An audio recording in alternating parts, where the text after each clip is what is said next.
Para kay Libra, ang pag-ibig ay isang pangarap, mabigat pero magaan, masalimuot pero puno ng kulay.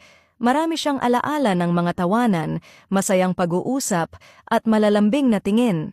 Subalit may isang pag-ibig na hindi niya malilimutan, ang taong lumayo, ang the one that got away.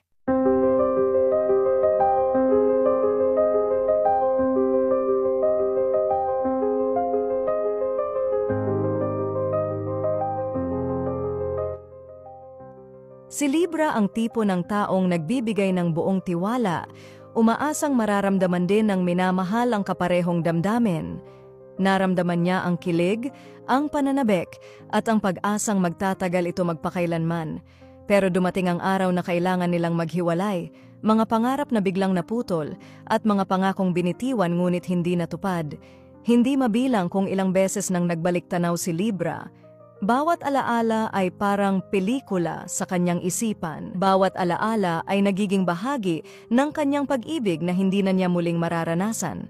Ang sakit, ang panghihinayang, lahat ng ito ay nananatili kahit pa alam niyang wala nang balikan. Sa kanyang puso, may espasyo para sa pag-ibig na iyon.